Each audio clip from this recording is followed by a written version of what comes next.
Kotak BSE PSU Index Fund. Will investing in this fund help you in your wealth accumulation process by giving you the returns you dream of by investing in this fund or not? Let us find out through an in-depth analysis in this video. Hi, welcome to holisticinvestment.in.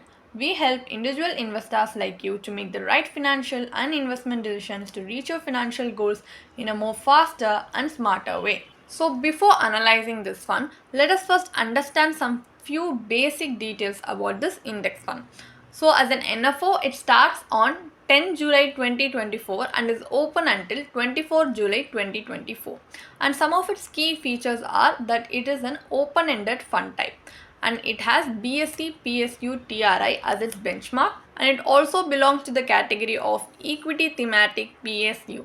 And the fund managers for this index fund are Mr. Devendra Singhal, Mr. Satish Dondapati, Mr. Abhishek Bisan.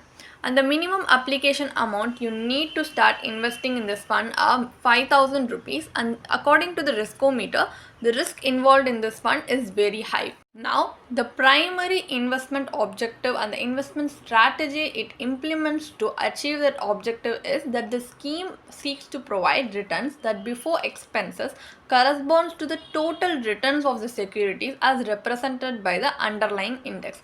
But as an index fund, it is subjected to tracking errors also. And now let's take a quick look at the index. So if you pass the screen, you can see the stocks represented under this index, which is Bank of Baroda, Bank of India, Bank of Maharashtra, Bharat Dynamics Limited, Bharat Electronics Limited, Bharat Heavy Electricals Limited, Bharat Petroleum Corporation Limited, Canara Bank, Central Bank of India, Coal India Limited, Cochin Shipyard Limited, Container Corp of India, Engineers India Limited, GAIL India Limited, General Insurance Corporation of India, Gujarat Gas Limited, Hindustan Aeronauticals Limited, and Hindustan Copper, Hindustan Petroleum Corporation Limited, Housing and Urban Development Corporation Limited, Indian Bank, Indian Oil Corp Limited, Indian Overseas Bank, Indian Railway Catering and Tourism Corporation Limited, and Indian Railway Finance Corporation Limited. So these are all the stocks represented under the BSE PSU Index Fund.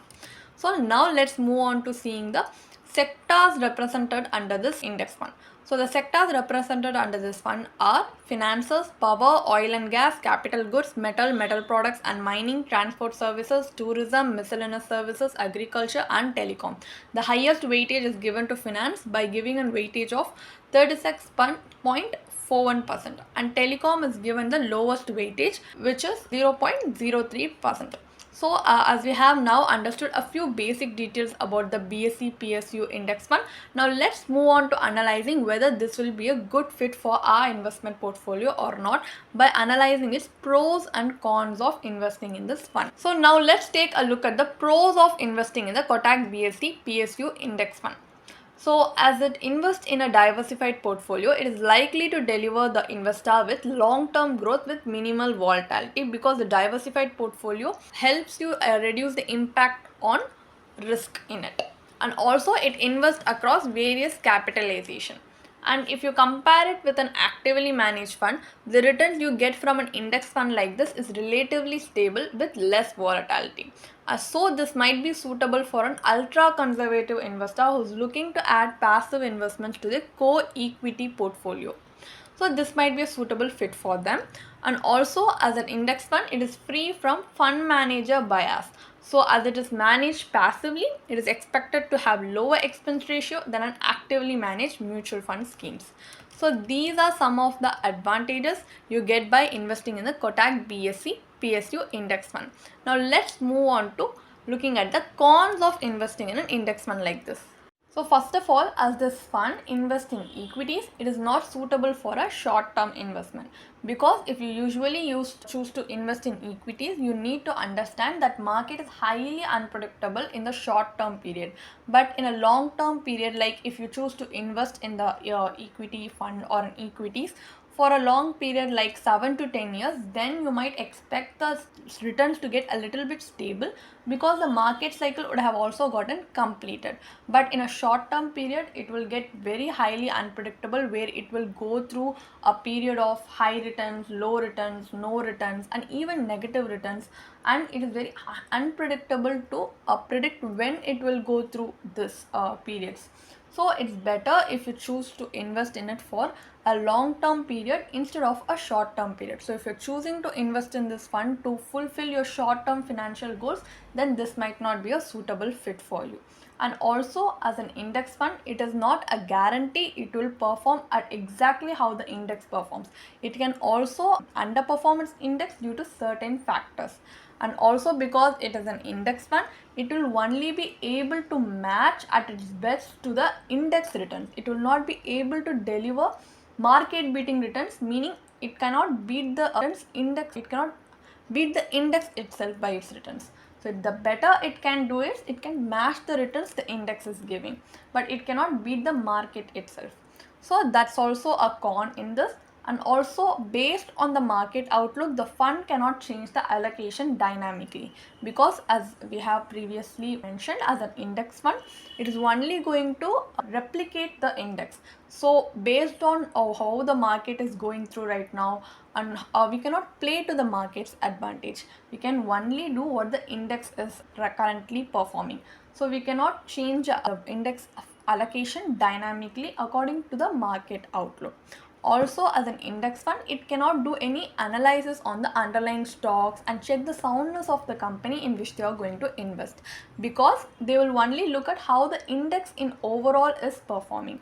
They will not go and look deeper into analyzing the individual stocks under the index. They will only look at the overall performance of the index instead of analyzing the individual stocks under it. Because if you compare it with an active fund, they can take calculated risk by analyzing all stocks and choosing the best. But as an index fund, we cannot do that here. And also, the major drawback of an index fund investment is tracking error, because as we have already mentioned, it may not perfectly track its index. So as because of tracking error, we might not be able to perfectly replicate the index also. And also, as BSE PSU index fund is basically a public sector undertakings index fund. Any change in government policy can also affect the PSU stocks under the Kotak BSE PSU index. So this will also be a con of investing in this fund. So also, as an index fund, as we have already said, is not flexible and will not be able to take any course corrective measures during the correction or market crash. Just the same as how we cannot play to the market advantage, we cannot also take any course corrective measures during the market crash. So we will, as an index fund, it can only do what the index is performing. So it will only try to replicate the index. We will not be able to do something fundamentally allocation or fundamentally allocating dynamically or taking any course corrective measures also. So that's also a con of investing in this fund. So what is the final takeaway? Should we invest in this fund or not? As we have already said, this fund might be suitable for an ultra conservative investor who is not willing to invest in actively managed fund but still looking to add passive investments to their core equity portfolio. But even then, there are similar index funds available in the market that has a lower expense ratio and lower tracking error compared to this index fund. And also, if you're willing to take a little bit more risk, then you can definitely consider investing in an actively managed funds, because they have the potential to deliver higher returns than this one. Also, if you're an investor who's expecting dynamic fund management and looking for investments that can beat the market, then you should definitely avoid this one, because as an index fund, it will not be able to do any of that. Also, whether this fund will be suitable for you or not depends on what kind of investor you are. If you're willing to take risk or if you're not willing to take risk, and what is your investment objective and what is your time horizon in which you want to achieve these goals, it all boils down to these factors. So if you have doubts regarding should you invest in this fund or not, you should definitely consult with a professional financial planner who will be able to look at all these factors and even more, and suggest you with better investment options and better investment strategies crafted especially for you to achieve your financial goals in a more faster and smarter way. So you can definitely consider involving a financial planner who will be a very helpful factor in this process and also will be a very wise move for you in the future. So you can definitely consider going down that route also. And if you want to gain more professional guidance through a professional financial planner, you can choose to book a one-on-one complimentary consultation with one of our professional financial planner through the link in the description. Also, if you want to gain more investment and financial insights through the leading experts in the finance industry, we also conduct regularly free live webinars through which you can register and gain these insights. The link is in the description. Also, if you like this video, definitely hit like and subscribe to YouTube channel so we can come up with more such financially beneficial content for you. Thank you for watching.